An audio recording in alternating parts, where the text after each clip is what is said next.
नमस्कार। महारानी सुदर्शन महाविद्यालय बीकानेर के ऑनलाइन व्याख्यान में द्वितीय वर्ष की छात्राओं का स्वागत है। आज हम प्रथम प्रश्न पत्र की द्वितीय इकाई के अंतर्गत तालों का अध्ययन करेंगे। आज जिस ताल को हम चर्चा करेंगे वो है धमार ताल। जैसा कि मैं पहले व्याख्यानों में आपको बता चुका हूँ कि हर ताल निश्चित मात्रा संख्या की होती है। हर ताल में मात्राओं का विभाजन निश्चित होता है कि कौन सी ताल कितने विभाग में विभक्त होगी और प्रत्येक विभाग में कितनी मात्राएं होंगी, यह भी निश्चित होता है। और हर विभाग में ताली है अथवा खाली है, यह भी निश्चित होता है। और जो सबसे महत्वपूर्ण चीज़ है वो होती है ताल के बोल। वो प्रत्येक ताल के अलग अलग निर्धारित हैं। तो आज हम जो ताल ले रहे हैं धमार, वो 14 मात्रा की ताल है। और ये जो 14 मात्राएं हैं वो 4 विभागों में विभक्त हैं। 4 विभागों में विभक्त किस तरह से है कि पहला विभाग 5 मात्रा का है, दूसरा विभाग 2 मात्रा का है और तीसरा विभाग 3 मात्रा का तथा अंतिम विभाग 4 मात्रा का है। और पहली मात्रा, छठी मात्रा और 11वीं मात्रा ये ताली से दर्शाई जाती है और 8वीं मात्रा यानी तीसरा विभाग खाली से दिखाया जाता है। और जैसा कि मैं बता चुका हूँ कि ये 14 मात्रा की ताल है। 14 मात्रा की और भी विभिन्न दूसरी तालें हैं, लेकिन उनका विभाग, मात्राओं का विभाजन और उनके बोल, ताली और खाली का जो व्यवस्था है वो इससे धमार ताल से भिन्न होगी। तो आज की जो ताल है उसकी, जैसा मैंने बताया, 14 मात्राओं की है। 4 विभाग हैं, जिसमें से पहला विभाग 5 मात्रा का, दूसरा विभाग 2 मात्रा का, तीसरा विभाग 3 मात्रा का, चौथा विभाग 4 मात्रा का है। पहली, छठी और 11वीं मात्रा पे ताली है और 8वीं मात्रा पे खाली है। अब इसके जो गिनती होगी वो 1 2 3 4 5 ये तो ताली के हैं, 6 7 ये भी ताली है, 8 9 10 ये खाली है और 11 12 13 14 ये फिर से ताली है। इसके बोल क्या हैं? क धेट धेट धा आ। अब ये धा देखिए, 7वीं मात्रा खाली है। छठी और 7वीं दोनों, छठी मात्रा में धा बोला जाएगा और 7वीं मात्रा तक उसको आगे ले जाएंगे। इसी तरह से ग तेट तेट ता आ। आखिरी जो ता है वो 2 मात्रा का है, यानी 14वीं मात्रा में कोई भी बोल नहीं है। इसी तरह से 7वीं मात्रा में भी कोई भी बोल नहीं है। अब देखिए, इसको लय के साथ हम धमार ताल को बोलते हैं। क धेट धेट धा, ग तेट तेट दा आ। कर धेट धेट धा, ग तेट तेट ता आ। अगर इसकी ताली की व्यवस्था को देखें तो ताली इस प्रकार से होगी। पहले मैं गिनती के साथ ताली हाथ से लगा के आपको बताऊंगा और उसके बाद बोल के साथ। तो पहला विभाग 5 मात्राओं का है, दूसरा विभाग 2 मात्राओं का है, तीसरा विभाग 3 मात्राओं का है और चौथा विभाग 4 मात्राओं का है। तो देखिए किस तरह से ताली होगी। 1 2 3 4 5 6 7 8 9 10 11 12 13 14। फिर से देखिए, 1 2 3 4 5 6 7 8 9 10 11 12 13 14। अब इसको ताल के बोल के साथ हम बोल के देखते हैं। क धीट धीट धा ग तीट तीट ता आ। क धीट धीट धा ग तीट तीट ता आ।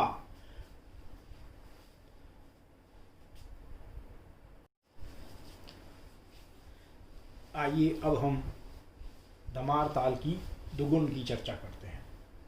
दुगुन का मतलब दो गुना। मैं पहले की व्याख्यानों में आपको बता चुका हूँ कि दुगुन जब लिखते हैं तो संख्याएं हमारी उतनी ही रहेंगी जितनी एक बार में लिखी जाती हैं। अर्थात अगर 16 मात्रा की ताल है तो 16 तक की संख्या लिखनी है, 7 मात्रा की ताल है तो 7 तक की संख्या लिखनी है, 8 मात्रा की ताल है तो 8 तक की संख्या लिखनी है। दुगुन का मतलब ये नहीं कि आप संख्या को डबल कर दें। तो यहाँ हमारी 14 मात्रा की ताल है तो हम केवल 14 तक की संख्या लिखेंगे, और एक मात्रा में 2 मात्रा के बोल जो स्थाई जो ठाह या सिंगल ठेका के जो बोल हैं उसको एक मात्रा के नीचे 2 मात्रा जितने बोल लिखेंगे।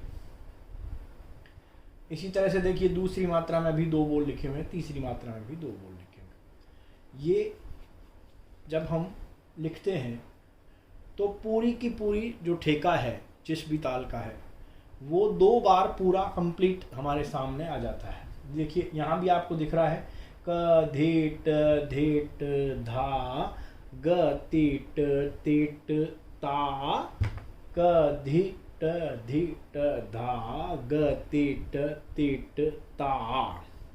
तो पूरे के पूरे जो बोल हैं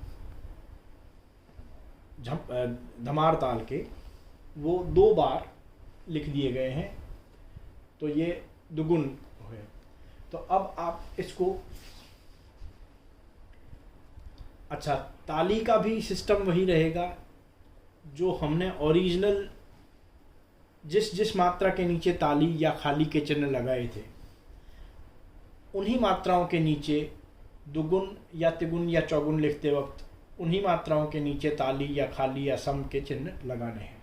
तो जैसे यहाँ पे पहली और छठी और 11वीं ये मात्राएं ताली हैं तो इनके नीचे ताली के चिन्ह लगेंगे, और 8वीं मात्रा खाली है तो 8वीं के नीचे ताली खाली का चिन्ह लगेगा। तो अब इसकी दुगुन को आप हाथ से ताली पे लगा के देखिए, पहले संख्या के साथ और फिर बोल के साथ। मात्रा संख्या के साथ पहले देखेंगे हम। पहला विभाग 5 मात्रा, दूसरा विभाग 2 मात्रा, तीसरा विभाग 3 मात्रा, चौथा विभाग 4 मात्रा। इस बात का आपको ख्याल रखना है। तो पहले मैं आपको सिंगल करके बताऊंगा।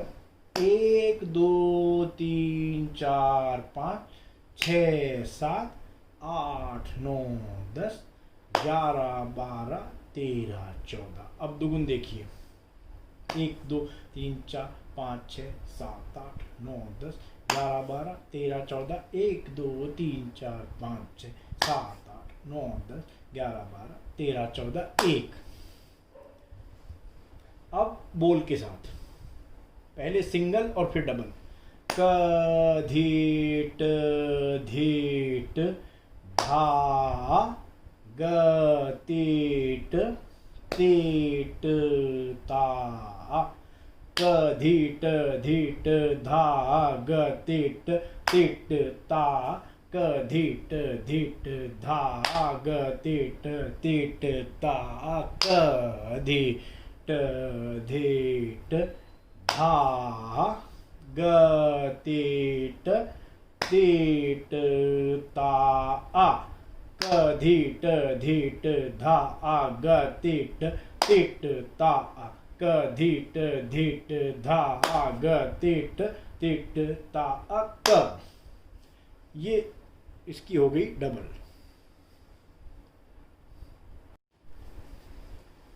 दुगुन के बाद अब हम देखते हैं कि इसकी धमार ताल की चौगुन किस प्रकार से लिखी जाएगी और किस प्रकार से हाथ में ताली से दर्शाई जाएगी। तो चौगुन में हमें क्या करना है कि एक एक मात्रा के नीचे 4-4 मात्रा के बोल लिखने हैं। उतनी ही संख्या लिखनी है जितनी हम सिंगल में लिखते हैं, जितनी मात्रा की ताल है उतनी संख्या लिखते हैं। जैसे 1 2 3 4 5 6 7 8 9 10 11 12 13 14। और विभाग भी इन संख्याओं को उतने ही विभागों में हम बांटते हैं जो हमारा उस ताल के लिए निर्धारित हैं। जैसे पहला विभाग 1 2 3 4 5 मात्राओं का है और पहली मात्रा पे ताली है। दूसरा विभाग 6 और 7 2 मात्रा का है और छठी मात्रा पे ताली है। तीसरा विभाग 8 9 और 10 इन 3 मात्राओं का है और 8वीं के नीचे ताली है, खाली है, सॉरी। चौथा विभाग 11 12 13 14 इन 4 मात्राओं का है और 11वीं मात्रा के नीचे तीसरी ताली है। तो ये आपने इसकी गिनती इस प्रकार से लिखनी है मात्राओं की, और हर मात्रा के नीचे 4 बोल लिखने हैं, 4 मात्राओं के बोल। अब हाँ, हमको यहाँ दुगुन में भी और चौगुन में भी इस बात का ध्यान रखना है कि ये जो क धिट धिट धा आ, जो ओरिजिनल 7वीं मात्रा और जो 14वीं मात्रा, वो जो वहाँ पे जो कोई भी बोल नहीं था, उस चीज़ का ध्यान रखना है कि वो छूट नहीं जाए। जो ये अवग्रह का चिन्ह जिसे हम कहते हैं ना, ये इसको मिस नहीं करना है और इस चीज़ का ध्यान रखना है। तो अब इसकी देखिए चौगुन, यानी एक बार में एक मात्रा में 4 मात्राएं गिनेंगे हम, और टोटल 14 मात्रा में ये पूरा ठेका 4 बार आया है। देखिए क धिट धिट धा ग तिट तिट ता 1, क धिट धिट धा ग तिट तिट ता 2, क धिट धिट धा ग तिट तिट ता 3, क धिट धिट धा ग तिट तिट ता 4। अब इसको हम पहले संख्या के साथ साथ बोलेंगे और उसके बाद इसको बोल के साथ हम ताली लगाएंगे। पहले देखिए सिंगल, और उसके बाद में सिंगल के बाद में डबल बोलूँगा और डबल के बाद में चौगुन बोलूँगा। सिंगल यानी ठाह, दुगुन और चौगुन एक के बाद एक संख्या के साथ। 1 2 3 4 5 6 7 8 9 10 11 12 13 14 सिंगल हुआ। दुगुन 1 2 3 4 5 6 7 8 9 10 11 12 13 14 1 2 3 4 5 6 7 8 9 10 11 12 13 14 1। अब इसकी चौगुन देखिए 1 2 3 4 5 6 7 9 10 11 12 13 14 1 2 3 4 5 6 7 8 9 10 11 12 14 1 2 3 4 5 6 7 8 9 10 11 12 13 14 1 2 3 4 5 6 7 8 9 10 11 12 13 14 1। अब इसको बोल के साथ देखिए। क धीट धीट धा ग तीट तीट ता आ, क धीट धीट धा आ ग तीट तीट ता आ। सॉरी, फिर से देखिए। क धीट धीट धा आ ग तीट तीट ता आ, क धीट धीट धा ग तीट तीट ता आ। चौगुन देखिए। क धिट धिट धा ग तिट तिट ता, क धिट धिट धा ग तिट तिट ता, क धिट धिट धा ग तिट तिट ता, क धिट धिट धा ग तिट तिट ता। क धीट धीट धा ग तिट तिट ता आ, क धीट धीट धा आ ग तीट तीट ता आ, क धीट धीट धा ग तीट तीट ता आ, कधिट धिट धा गतिट तिट ता कधिट धिट धा गतिट तिट ता कधिट धिट धा गतिट तिट ता कधिट धिट धा गतिट तिट ता क। अब इसको आप मात्रा के साथ साथ भी देख सकते हैं, वेरीफाई कर सकते हैं। कधिट धिट धा गतिट तिट ता कधिट धिट धा गतिट तिट ता कधिट धिट धा गतिट तिट ता कधिट धिट धा गतिट तिट ता क। तो इस प्रकार आज आपने, उम्मीद है, धमार ताल को लिखना, उसका ठेका लिखना, उसकी दुगुन लिखनी, उसकी चौगुन लिखनी तथा उसको हाथ पे ताली से दर्शाने का पूरा प्रक्रिया को समझ लिया होगा। धन्यवाद।